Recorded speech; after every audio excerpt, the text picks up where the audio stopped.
नमस्कार दोस्तों। आज के समय में एक पर्टिकुलर व्यक्ति है मध्य प्रदेश के अंदर। वो एक सनातन धर्म के रक्षक प्रचारक के रूप में उभर के आए हैं। काफी यंग है और उनकी जो स्टार्टिंग हुई थी ना पॉपुलैरिटी की, वो हुई थी भूत प्रेत जैसे समस्याओं को सुलझाने में। मैं आशा कर रहा हूँ आप लोग समझ गए होंगे मैं किन की बात कर रहा हूँ। यदि समझ गए तो कमेंट में नाम जरूर बता देना। तो आज उनके ऊपर बात करते हैं कि वो वास्तव में भूत प्रेतों का इलाज कर पाते हैं या नहीं कर पाते हैं और इन चीजों में कितनी सच्चाई है। नमस्कार दोस्तों, मेरा नाम गौरव है। अगर आप मुझे नहीं जानते और इस चैनल पे पहली बार आए तो सब्सक्राइब जरूर कर लेना। इस चैनल पे हम आपके लिए स्पिरिचुअलिटी, तंत्र, मिस्टीरियस, पैरानॉर्मल से रिलेटेड वीडियो लेकर आते रहते हैं।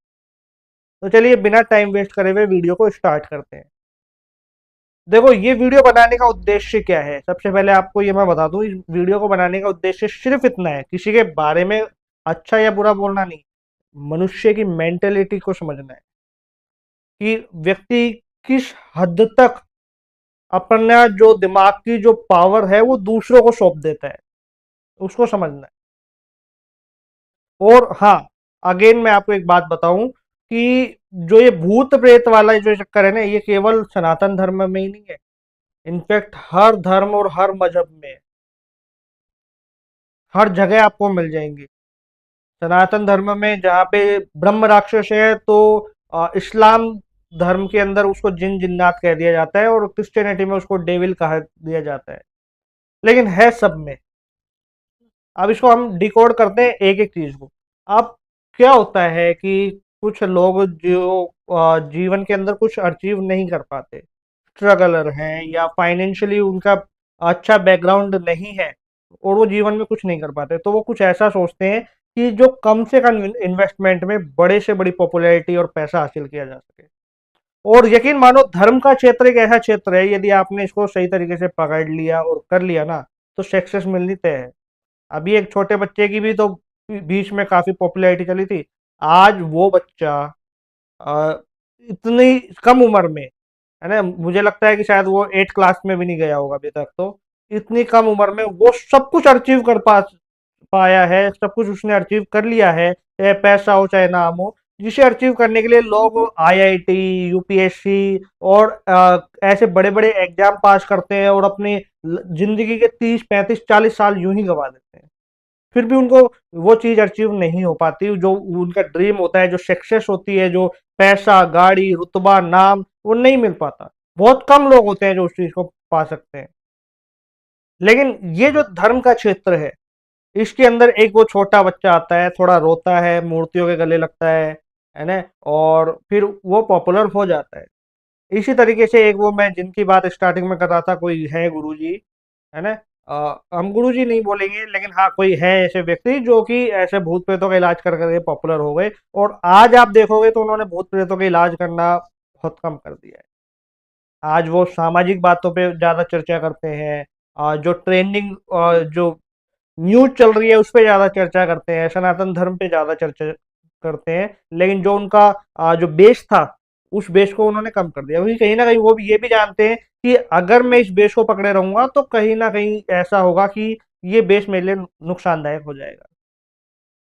अब आखिर ऐसा क्यों होता है कि धर्म के क्षेत्र में ये चीजें इतनी ज्यादा पॉपुलर होती हैं और ऐसे लोग पॉपुलर होते हैं जिन्हें शायद ना सनातन के बारे में कुछ पता है, ना वैदिक ग्रंथों के बारे में कुछ पता है, उपनिषदों के बारे में कुछ पता है, और जिसका वो नाम लेते हैं ना पॉपुलर होने के लिए, चाहे तंत्रा हो, चाहे स्पिरिट्स हो, या फिर चाहे कृष्णा हो, इनके बारे में वो कुछ नहीं जानते।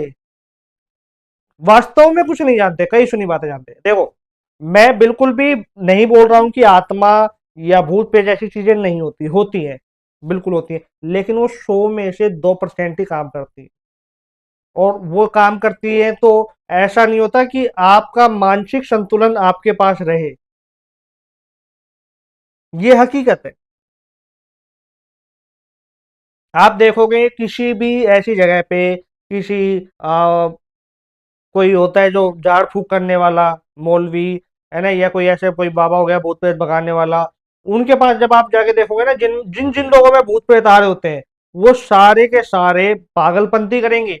लेकिन जैसे मान लो कुछ ऐसी चीज हुई जो नहीं होनी चाहिए, जैसे मान लो कोई मैं एक वीडियो देख रहा था जिसमें भूत उतारा जा रहा था किसी आदमी का, है ना, और वो खड़ा होता है, खड़े होते ही तो उसकी जो पैंट होती है ना वो लूज होती है, तो निकलने वाली होती है, तो पकड़ के सरका लेता है। कोई गिर रहा होता है तो उसको मालूम होता है कि सर पे चोट लगेगी, तो वो दूसरे साइड से गिरता है। तो इतना यदि सेंस है, तो उसके शरीर में दूसरी किसी आत्मा का वास नहीं है। और यही हकीकत है, इस चीज को आप समझो। ये आपको मूर्ख बनाया जाता है, बेवकूफ बनाया जाता है। अब इस चीज को क्यों आगे बढ़ाया जाता है, ताकि आप जल्दी से जल्दी, जो भी व्यक्ति ये काम कर रहा है वो पॉपुलर हो जाए, है ना। और उन्हीं के ही कुछ लोग ऐसे होते हैं जो वो काम कर रहे होते हैं। जब आप देखोगे ना यार, 10 लोग हैं, 10 लोगों का भूत ठीक हो रहा है, तो हो सकता है मेरी भी कोई समस्या हो जो महाराज जी या मौलवी या कोई ऐसे व्यक्ति है वो ठीक कर दे। आप सोचते हो कि यार भूत है मेरे पे क्योंकि मेरे काम नहीं बन रहे, मुझे डरावने सपने आ रहे हैं, या फिर मेरे को डर लगा रहता है, या मैं नींद में रहता हूँ, तो मुझे उनके पास जाना चाहिए, उनका ठीक हुआ तो मेरा भी हो जाएगा। तो जहां आपने ये इमेजिनेशन भी की ना, वहीं आपने अपने दिमाग का कंट्रोल किसी दूसरे व्यक्ति को सौंप दिया। ये जादू टोना, है ना, ये अंधविश्वास वाली बातें, ये सब एक अपने दिमाग का कंट्रोल दूसरे को दे देना, और फिर वह व्यक्ति आपके दिमाग को अपने हिसाब से कंट्रोल करता है, वही होता है। इसके अतिरिक्त और कुछ नहीं होता। आपको समझ में आ रही है बातें? अब आप, एक बात मैं आपको और बताता हूँ। तंत्र जो है ना, तंत्र एक तरीके से विज्ञान है, एक्सपेरिमेंट करके फिर उसका रिजल्ट निकाला जाता है। जैसे मंत्रों द्वारा अपनी कुंडलिनी शक्ति जगाना, तो वो भी एक तंत्र के अंदर ही आ जाता है ना। अपने इष्ट को, अपने भगवान को जागृत करना, है ना, या जो भी उनकी प्रक्रियाएं होती हैं वो सारी, वो सब तंत्र में आ जाती है। लेकिन तंत्र का मतलब ये नहीं है कि नींबू और मिर्ची को बांध के किसी के घर पे टाक के मंत्र फूंक दिया तो सामने वाले का बुरा हो जाएगा, यह तंत्र नहीं होता। वैदिक तंत्र बहुत अलग है। और उसकी अगर किसी का नुकसान करने की प्रक्रिया करनी भी है ना, तो आज के टाइम में 100 में से एक व्यक्ति होगा जो प्रक्रिया को पूरा कर पाता है, नहीं कर सकते। ये जो छोटी मोटी चीजें बताई जाती है ना कि यार चौराहे के ऊपर कुछ रख दो तो काम हो जाएगा, ऐसा कर दो तो ये हो जाएगा, ये सब बेकार की बातें हैं। और सोशल मीडिया पे तो बिल्कुल भी मत चले जाना, मैं खुद सोशल मीडिया पे हूँ, है ना। लेकिन जो लोग ये बताते हैं कि ऐसा करने से ये हो जाएगा, ऐसा करने से वो ग्रह ठीक हो जाएगा, उनके चक्कर में मत आना, वरना अपना जीवन खुद बर्बाद कर लोगे। अब ये लोग इतने पॉपुलर हो गए, आज इन्होंने उन चीजों को छोड़ा, क्योंकि एक पॉपुलैरिटी आने के बाद आपको ये चीजें छोड़नी पड़ती ही है, जरूरी होता है छोड़ना, नहीं छोड़ोगे तो कहीं ना कहीं आप वापस नीचे गिर जाओगे। अच्छा, अब एक बात और बताई जाती है, अब हम थोड़ी अच्छी बात भी कर लेते हैं, कि जो वह महाराज जी हैं जो भूत भगाते हैं, कहा जाता है कि उन्होंने कर्ण पिशाचनी सिद्ध कर रखी है, इसलिए वो सबका भूत भविष्य वर्तमान बता पाते हैं। देखो, सबसे पहले तो कर्ण पिशाचनी सिद्ध करना इतना आसान नहीं होता, बहुत मुश्किल होता है, और 99% लोग फेल हो जाते हैं। सुनने में, कहने में और वीडियो देखने में अच्छा लगता है, मेरी भी वीडियो है कर्ण पिशाचनी के ऊपर, आप जाके चेक जरूर करना, चैनल पे मिल जाएगी। लेकिन उसको प्रैक्टिकली करना बहुत डिफिकल्ट होता है, और जितना छोटा रास्ता होगा उतना ही मुश्किल और कठिन होगा, नहीं हो सकता। दूसरी बात, वो जिस भगवान की पूजा करते हैं ना महाराज जी, जब उनकी पूजा कर रहे हो तो कर्ण पिशाचनी तो छोड़ो, कर्ण पिशाचनी का बाप भी नहीं आएगा, कोई नहीं आ सकता आसपास में। हाँ, हम जब उस बात को मानते जब वो उनकी पूजा नहीं कर रहे होते, हनुमान जी महाराज की पूजा नहीं कर रहे होते। जिस जगह, जिस घर में हनुमान जी की पूजा हो रही है, भूत प्रेत पिशाच कुछ नहीं आ सकता। हनुमान चालीसा की चौपाई है, भूत पिशाच निकट नहीं आवे, महावीर जब नाम सुनावे। इसलिए भूत प्रेतों का तो सवाल आप छोड़ ही दो कि कोई भूत प्रेत या कोई ऐसी कर्ण पिशाचनी जैसी चीज है जो सिद्ध है, जो उनका काम कर रही है, ऐसा नहीं है।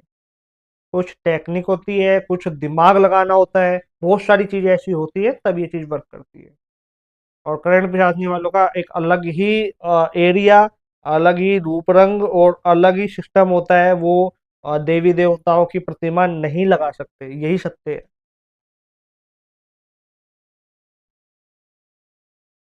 तो अब ये वीडियो मैं बना क्यों रहा हूँ, आप समझो कि आप अपने दिमाग का कंट्रोल कितना ज्यादा खो देते हो खुद की समस्याओं को देख के और दूसरों की समस्याओं का इलाज देख के।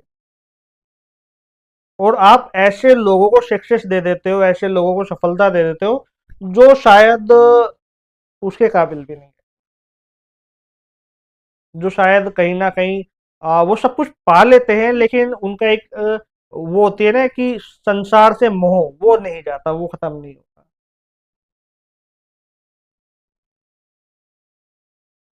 तो आप लोगों के हाथ में है किसको फर्श से अर्श तक लेके आना है। इसलिए सोच समझ के और सही लोगों को फॉलो किया कीजिए, सही लोगों की बातें सुना कीजिए, ताकि भारत जो है वो विश्व गुरु बने, ना कि अंधविश्वास का डेरा। भारत का तंत्र भी बहुत प्रबल था। आचार्य रजनीश ओशो जिन्होंने तंत्र को बहुत समझा, गहराई से डीपली समझा और वर्ल्ड वाइड उनको पॉपुलर किया। विज्ञान भैरव तंत्र आज लोग उसकी बात कर लेते हैं, लेकिन जाने अनजाने या आप कुछ भी समझ लीजिए, लेकिन ओशो के द्वारा ही वो पॉपुलर हुआ था। ओशो से पहले विज्ञान भैरव तंत्र को कोई जानता भी नहीं था, कोई समझता भी नहीं था। कुछ लोग थे जो शिव के साधना करने वाले थे, वो तो समझते थे, लेकिन ज्यादातर लोग नहीं समझते थे विज्ञान भैरव तंत्र को। तो तंत्र एक बहुत अलग चीज है, बहुत स्ट्रॉन्ग चीज है, और तंत्र हर धर्म में है, सनातन में ही नहीं है, बुद्धिज्म में भी है, इस्लाम में भी है, क्रिश्चियनिटी में भी है। रूप रंग अलग अलग है तंत्र के। लेकिन जो हमारा जो वैदिक तंत्र है, जो हम कह सकते हैं शाक्त या शैव तंत्र है, वो थोड़ा अलग है। तो आशा कर रहा हूँ आपको ये वीडियो समझ में आई होगी। तंत्र गलत नहीं है, भूत प्रेत भी होते हैं कुछ हद तक, लेकिन अंधविश्वास ज्यादा से ज्यादा नुकसानदायक होता है। आपकी जीवन की कोई भी समस्या की यार मेरे को ये जीवन में समस्या आ रही है और इसका समाधान मुझे नहीं मिल रहा, उसके लिए आप गीता का सहारा ले, उपनिषदों का सहारा ले, ना कि अपने ऊपर जबरदस्ती भूत प्रेत या कोई ग्रह बैठा ले। ये बिल्कुल नहीं करना।